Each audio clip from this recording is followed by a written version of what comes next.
Ladies and gentlemen, this is Abdulhamid Al-Gazali. As usual, I am very happy to have here with me a world-renowned scholar, Mufti Ismail Musa Menk, here in Maiduguri, and he has been here for a very important engagement. I have the pleasure to have you here, sir.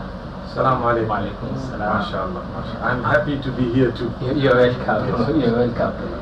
Yeah, you've said yesterday that when you are coming to Maiduguri, you are being advised that you should take care of your security, look after yourself. So how has the experience been now that you've seen things for yourself?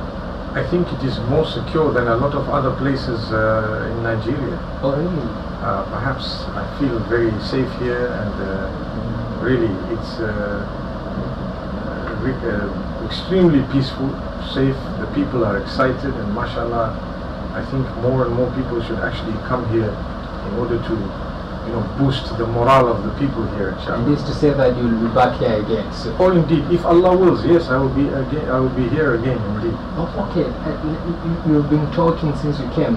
Yesterday, you gave a talk to young people. Yes. So now let me take this opportunity to ask you: what do you want to tell the young people here? We want to tell them to learn to develop by respecting one another, by building the peace while you're educating yourself, because no place has ever developed without peace and stability. That's the reason why I am here also. Is, you see, when we have war, when we have fighting and killing, there is only destruction. There is no growth. If you want to see growth, there needs to be peace. For there to be peace, you need to respect each other.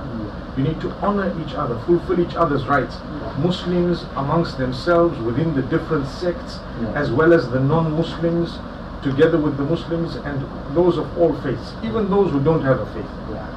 So we need to learn to live together as citizens of the nation in order to develop the nation. Otherwise, there's not going to be any form of development. Okay, let me also ask you, because now this world is moving very fast.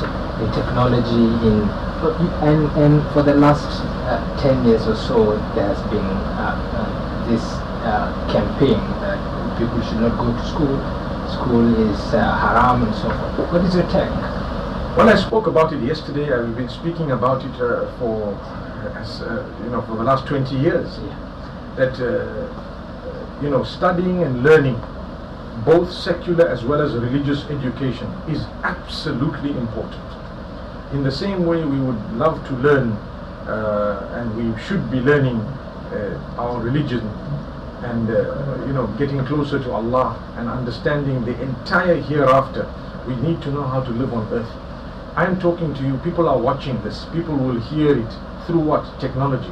That technology has come about because someone somewhere went to school.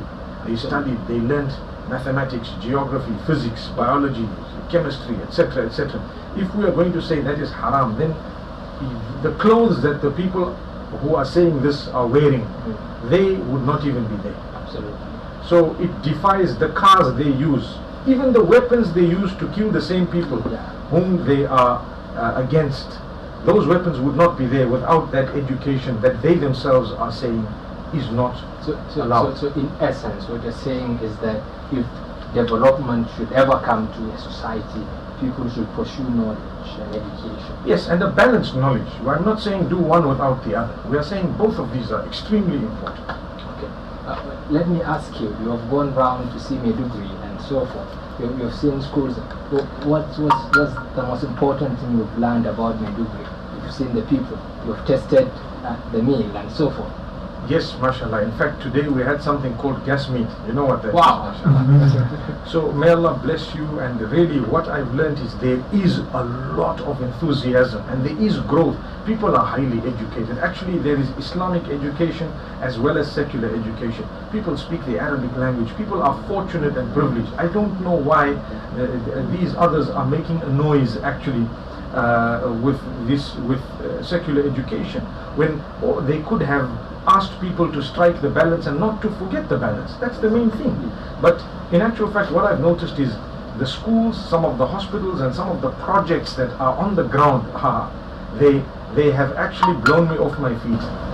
Okay, let me get this final word from you to young people here. What's the most important message you want to leave for them as you round off your activities in Maiduguri? Because when you came here, all of us are young people. So what's your word? Inshallah, you will prove the whole world wrong regarding what they think of Maiduguri. Just like, well, I always knew, but I knew that those who told me negatives about your place were wrong. But I came in and proved that yes, indeed, they were wrong.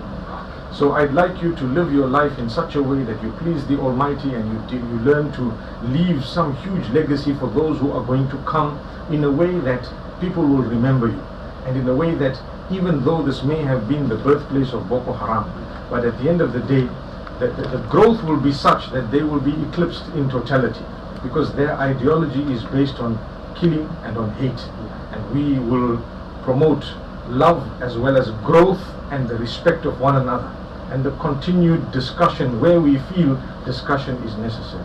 Thank you very much for being here. This is Yerwa Express News. I am very happy to have you here, and I hope I will get more time when you come next to ask you a few questions. And thank you so much for having me, even though it was short. As we say, short and sweet is the best. Oh yes, thank you very much. Assalamu alaikum. Wa alaikum assalam.